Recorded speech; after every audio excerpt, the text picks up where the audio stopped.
እንኳን ለዐቢይ ጾም 6ኛ ሳምንት ገብርኄር በሰላም አደረሳችሁ አደረሰን።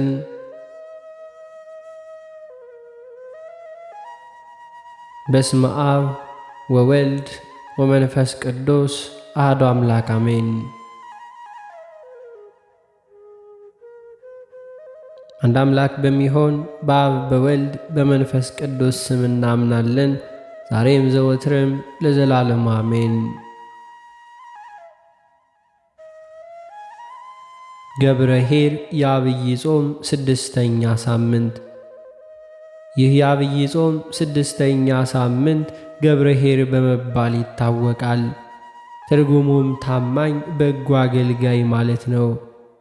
ጌታችን መድኃኒታችን ኢየሱስ ክርስቶስ በመዋዕለ ሥጋዌው በዚህ ምድር በተዋህዶ በተገለጠበት ዘመን ሐዋርያት ባሉበት፣ ሰዎች በተሰበሰቡበት ካስተማራቸው ትምህርቶች መካከል ወንጌላዊው ማቴዎስ በክታቡ በማቴዎስ ወንጌል ምዕራፍ 25 ከቁጥር 13 ያሰፈረው ጌታችን ከጌታቸው ዘንድ መክሊትን ስትቀበሉ ለባሮች አስተማረውን በዚህ ሳምንት በሰፊው የምንማረው ትምህርት ነው። ይህንም ትምህርት ከማስተማሩ በፊት ሁለት ተዛማጅ ትምህርቶችን በማቴዎስ ወንጌል ምዕራፍ 24 እና በማቴዎስ ወንጌል ምዕራፍ 25 ከቁጥር 14 እስከ 30 እንደዚሁም አስተምሯል። በእንተ ሰዓት ወበዕለት፣ ስለ ሰዓትና ስለ ሌሊትም፣ እንዲሁም ማቴዎስ ወንጌል ምዕራፍ 24ም በእንተ 10 ደናግል እንዲሁም ስለ 10 ደናግላት በማቴዎስ ወንጌል ምዕራፍ 25 ያስተማራቸው ናቸው።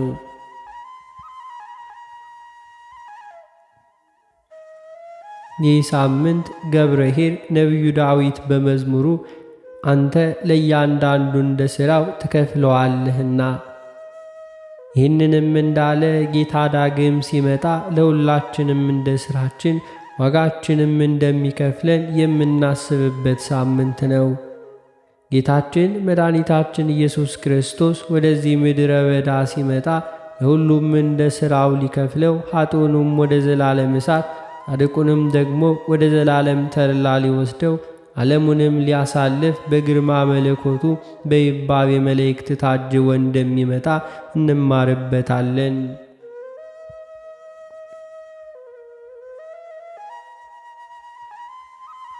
አንድ ባለጸጋ ሰው ባሪያዎችን ጠርቶ ለአንዱ 5 መክሊት ሰጠው።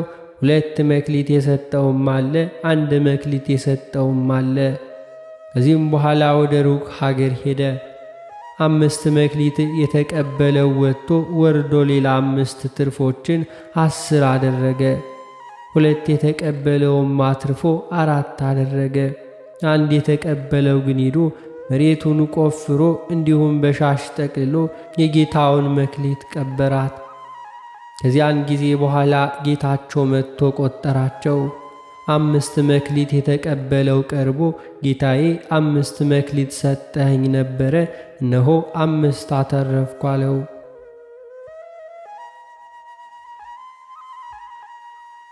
አንተ ታማኝ ባሪያዬ በጥቂቱ ታምነሃል፣ በብዙም እሾምሃለሁ፣ ወደ ጌታህም በደስታ ግባ አለው። 2 የተቀበለውንም ቀርቦ ጌታዬ 2 መክሊት ሰጠኸኝ እንዲሁ ነበረ፣ እነሆ ወጥቼ ወርጄ ሌላ 2 አትርፌ 4 አድርጌአለሁ። አንተ ታማኝ በጎ አገልጋይም በጥቂት ታምነ በብዙ ትሾማለህ፣ ወደ ጌታህም በደስታ ግባ አለው።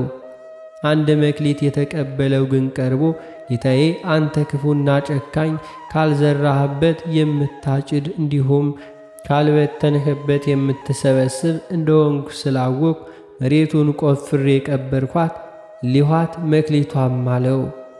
አንተ ሰነፍ ባሪያ፣ መክሊቴን በጊዜ ልትሰጠኝ በተገባህ ነበር፣ እኔም ወጥቶ ወርዶ ለሚያተርፉት በሰጠሁት ነበር። ኑ የዚህን ሀኬተ መክሊት ውሰዱና 10 መክሊት ላለው ስጠው። ላለው ይሰጠዋል እንዲሁም ይጨመርለታል፣ ለሌለው ግን ያለውን ይቀሙታል። ኑ ይህንን ሰነፍና እንዲሁም ሀኬተኛ ባሪያ እጅም እግሩንም አስራችሁ ጽኑ ጨለማ ወዳለበት ውሰዱት። እንዲሁም በዚያም ጩኸት፣ የጥርስ ማፋጨት ወዳለበት ጨምሩትም አለ።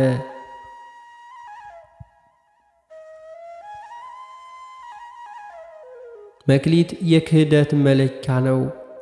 አንድ መክሊት 30 ኪሎ ግራም ያክል ነው። በዚህ ምሳሌ ላይ እንደተገለጸው መክሊት የሚለው ቃል ገንዘብን ያመለክታል። ባለጸጋ የተባለው ደግሞ ጌታችን ነው። መክሊት የተባለው ልዩ ልዩ የአገልግሎት ጸጋ ነው። ያተረፉት በሚገባ በታማኝነት ያገለገሉ ቅዱሳን ሰዎች ናቸው። መክሊቱን የደበቀው ደግሞ በታማኝነት በተሰጠው ጸጋ ማገልገል ሲገባው ያላገለገለ ነው። ጌታቸው ሊቆጥራቸው በመጣ ጊዜ እንዲሁም ማለትም በዕለተ ምጽአት ለሁሉም በአገልግሎት ዋጋ ለመስጠት እንደሚመጣ ያሳየናል። ያገለገሉትን ወደ ጌታ ደስታ ግባ አላቸው ማለት ታማኝ አገልጋዩ መንግሥተ ሰማያት ይወርሳልና። ሰነፎች ደግሞ ጥርስ ማፋጨት፣ ጽኑ ሥቃይ፣ ጨለማ ባለበት ሲኦል መግባት የሚያሳይ ነው።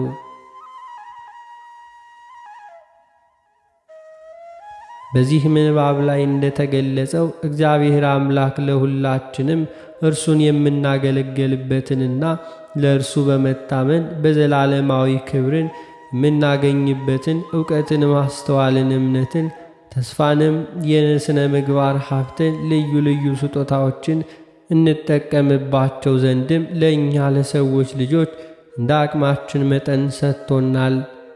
እነዚህም ሁሉ ነገሮች እንዲሁም የሥጋችንን ምኞት ለማስፈጸም የተሰጡ ሳይሆኑ ነፍሳቸውን የምናከብርበትን መልካም ሥራን የምንሠራባቸው መሣሪያዎች ናቸው።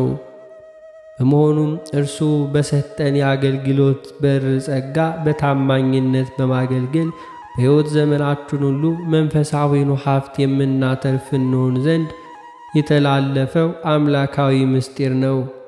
ምክንያቱም እኛ የተጠራ ነው ፍሬ ልናፈራና ሌላውንም ልናተርፍ መልካም ሥራንም ልንሠራ እንጂ የሥጋችንንም ፈቃድ በመከተል የኀጢአት ባሮች ልንሆን አይደለም። መጽሐፍም እንዲህ አለ፣ ሁሉ እንደ ተጠራ እንዲሁ ይኑር።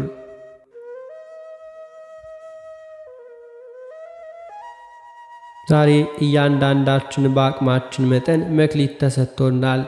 ነገር ግን መክሊቱን እንደቀበረው እንደዚያ ሰው የተሰጠንን መክሊት ቀብረን ለወቀሳና ለፍርድ እንዳንሰጥ በአገልግሎታችን ልንተጋ ይገባል።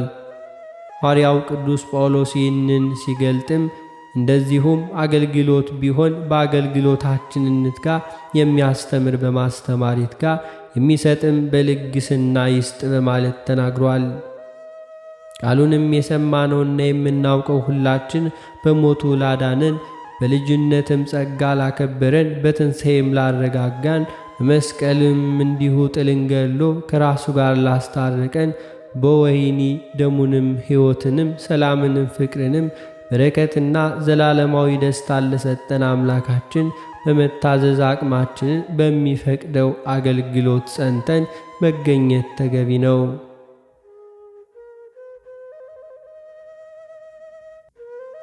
በዐቢይ ጾም 6ኛ ሳምንት በገብርኄር የሰንበት መዝሙር ከጾመ ድጓ የተወሰደው እንዲህ ይላል። ጌታው መልካም ሥራ አግኝቶ በገንዘቡ ሁሉ ላይ የሚሾመው ቸርና ታማኝ አገልጋይ ማን ነው? ዳግመኛም እግዚአብሔር በታናሹ የታመንህ ደግና ታማኝ አገልጋይ ሆይ በብዙ እሾመሃለሁ፣ ወደ ጌታህም ደስታ ግባ አለው።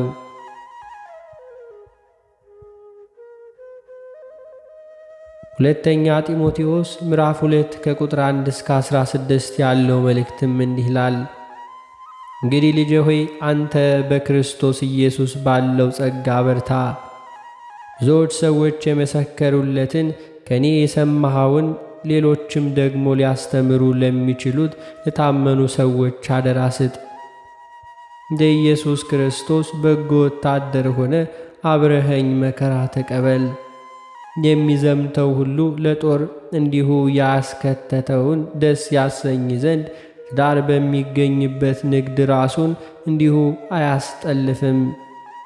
ደግሞም በጨዋታ የሚታገል ማንም ቢኖር እንደሚገባ አድርጎ እንዲሁ ባልታገለ። የድሎች አክሊልንም ሁሉ ያገኝም። የሚደክመውንም ገበሬውን ፍሬውንም ከሚበሉ መጀመሪያም እንዲሆን እንዲሁ ይገባዋል። የምለውንም ተመልከት። ጌታም በነገር ሁሉ ማስተዋልን ይስጥ። በወንጌልም እንደሰበከው ከሙታን የተነሳውን ከዳዊት ዘር የሆነውን ኢየሱስ ክርስቶስን አስብ። ይህንንም በመስበክ እንደ ክፉ አድራጊ እስክትታሰር ድረስ መከራን እቀበላለሁ። የእግዚአብሔር ቃል ግን አይታሰርም።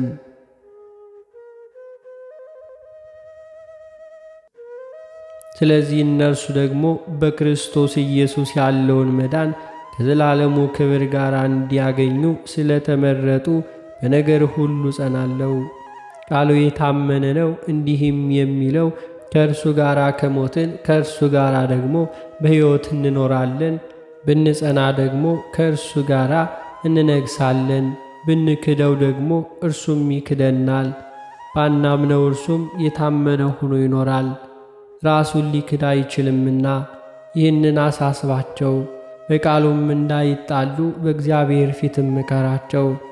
ይህ ምንም የማይረባ የሚሰሙትን የሚያፈርስ ነውና። የእውነተኛውን ቃል እንዲሁ በቅንነት የሚናገር የሚያሳፍርም ሠራተኛ ሆነህ ነው። የተፈተነውንም ራስህን ለእግዚአብሔር ልታቀርብ ትጋ። ነገር ግን ለዓለም ከሚመች ከንቱ መለፍለፍ ራቅ። ኃጢአታቸውንም ከፊት ይልቅ ይጨምራሉና ቃላቸውም እንደ ጭንቁር ይባላል። ከእነርሱም እንዲሁ ሄማኔዎስና ፊልጶስ ናቸውና።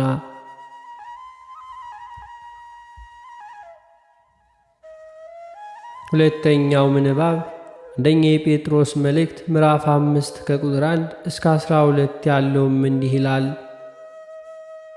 እንግዲህ እኔ ከእነርሱ ጋር ሽማግሌ የክርስቶስ መከራን ምስክር ደግሞ ሊገልጥ ካለው ክብር ተካፋይ ሆንኩኝ። በመካከላቸውም ያሉትን ሽማግሌዎች እንዲሁ መክራቸዋለሁ። በእናንተ ዘንድ ያለውን እግዚአብሔርን መንጋ ጠብቁ። እንደ እግዚአብሔር ፈቃድ በውድ እንጂ በግድ ሳይሆን በበጎ ፈቃድ እንጂ መጥፎውንም ረብ በመመኘት ሳይሆን እንዲሁ ጎብኙት። ለመንጋውም ምሳሌ ሁኑ እንጂ ማኅበሮቻችሁን በኃይል አትግዙ። የእረኞችም አለቃ በሚገልጥበት ጊዜ የማያልፈውን የክብር አክሊል ትቀበላላችሁ። እንዲሁም ጎበዞች ሆይ ለሽማግሌዎች ተገዙ። ሁላችሁም እርስ በርሳችሁ እየተዋደዳችሁ ትሕትናን እንደ ልብስ ታጠቁ። እግዚአብሔር ትዕቢተኞችን ሁሉ ይቃወማልና ለትሑታን ግን ጸጋን ይሰጣል። እንግዲህ በጊዜው ከፍ እንዲያደርጋችሁ ከኃይለኛውም ከእግዚአብሔር እጅ በታች ራሳችሁን አዋርዱ። እነርሱ ስለ እናንተ ያስባሉና የሚያስጨንቃችሁን በእርሱ ላይ ጣሉ። በመጠንም ኑሩ፣ ንቁ። እንዲሁ ባላገራችሁም ዲያብሎስ የሚውጠው ፈልጎ እንደሚያገሳ አንበሳ እንዲሁ ይዞራልና። በዓለም ያሉ ወንድሞቻችሁ ሁሉ መከራ በሙሉ እንዲቀበሉ እያወቃችሁ በእምነት ጸንታችሁ ተቃወሙ። በክርስቶስ ኢየሱስ ወደ ዘላለም ክብር እንዲሁም በጠጋችሁም የጸጋ ሁሉ አምላክ ለጥቂትም ጊዜ መከራ ከተቀበላችሁ በኋላ ራሱ ፍጹማን ያደርጋችኋል፣ እንዲሁም ያጸናችኋልም፣ እንዲሁም ያበረታችኋልም። ለእርሱም ክብርንና ኃይልን እስከ ዘላለም ድረስ ይሁን፣ አሜን። እየመከራችሁና እንዲሁም የምትቆሙባት ጸጋ እውነተኛ የእግዚአብሔር ጸጋ እንድትሆን እየመሰከርሁላችሁ የታመነ ወንድም እንደሆነ በቆጠርሁት በስልዋኖስ እጅ በአጭሩ ጽፌላችኋለሁ። የሐዋርያት ሥራ ምዕራፍ 1 ከቁጥር 6 እስከ 9 እንዲህ ይላል። እነርሱም በተሰበሰቡ ጊዜ ጌታ ሆይ በዚህ ወራት ለእስራኤል መንግሥት ትመልሳለህን? ብለውም ጠየቁት።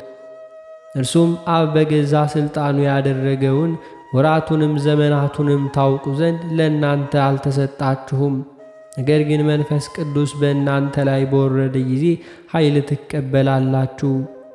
በኢየሩሳሌምም በይሁዳም ሁሉ በሰማርያም እስከ ምድር ዳርም ድረስ ምስክሮች ትሆናላችሁ አለ። ይህንንም ከተናገረ በኋላ እነርሱ እያዩት ከፍ ከፍ አለ። ደመናም ካይናቸው ሰውራ ተቀበለችው። መዝሙሩም እንዲህ ይላል። አምላኬ ሆይ ፈቃድህን ለማድረግ ወደድኩ፣ ሕግህም በልቤ ውስጥ ነው። በታላቅ ጉባኤ ጽድቅንም ሁሉ አወራው።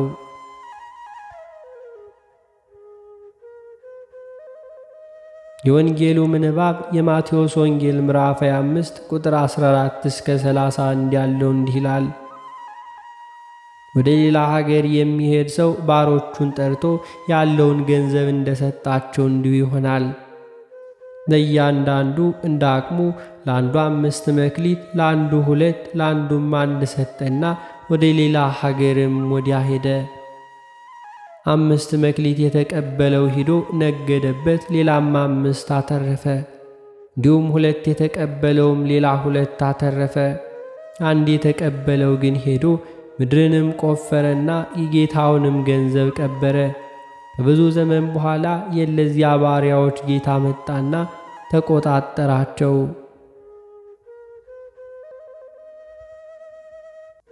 5 መክሊት የተቀበለው ቀረበና ሌላ 5 መክሊት አስረክቦ ጌታዬ ሆይ 5 መክሊት ሰጠኸኝ ነበረ፣ እነሆ ሌላ 5 መክሊት አተረፍኩበት አለው። ጌታውም መልካም፣ አንተ በጎ ታማኝ ባሪያ፣ እንዲሁም በጥቂቱ ታምነሃል፣ በብዙም እሾምሃለሁ፣ ወደ ጌታህም ዘንድም ግባ አለው። 2 መክሊትም የተቀበለው ደግሞ ቀርቦ ጌታ ሆይ 2 መክሊት ሰጠኸኝ ነበረ፣ እነዚያም 2ኛው መክሊትን እንዲሁ አተረፍኩበት አለው። ጌታውም መልካም፣ አንተ በጎ ታማኝ እንዲሁም ባሪያ፣ በጥቂቱ ታምነሃል፣ በብዙም እሾምሃለሁ፣ ወደ ጌታህም ደስታ ግባ አለው። 1 መክሊትም የተቀበለው ደግሞ ቀርቦ ጌታ ሆይ እንዲሁም ካልዘራህባት የምታጭድ እንዲሁ ካልበተንህባት የምትሰበስብ ጨካኝ ሰው መሆንህን አውቃለሁ። ፈራሁም፣ ሄጀም መክሊትህንም በምድር ቀበርኩ፣ እነሆ መክሊትህም አለ አለ። ጌታውም መልሶ እንዲህ አለው፣ አንተ ክፉና ሐኬተኛ ባሪያ፣ ካልዘራሁባት አጭድ ካልበተንሁባት ሰበስብ እንደሆን ታውቃለህን? ስለዚህም ገንዘቤን ለለዋጮች አደራ ልትሰጠው በገባህ ነበረ። እኔም መጥቼ ያለኝን ከትርፍ ጋር እወስድ ነበረ። ስለዚህም መክሊቱን ሁሉ ውሰዱበት፣ 10 መክሊትም ላለው ስጡ፣ ላለው ሁሉ ይሰጠዋልና እንዲሁም ይበዛለትማል፣ ከሌለው ግን ያለውስ እንኳን ይወሰድበታል። የማይጠቅም ባሪያ በውጭም ወዳለው ጨለማ አውጡት፣ እዚያም ጥርስ ማፋጨትም ይሆናል። የሰው ልጅም በክብር በሚመጣበት ጊዜ ከእርሱ ጋር ቅዱሳን መላእክቱ ሁሉ በዚያን ጊዜ በክብሩ ዙፋን ይቀመጣሉ።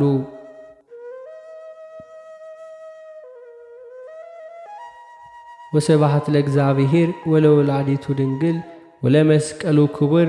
ይቆየን፣ አሜን።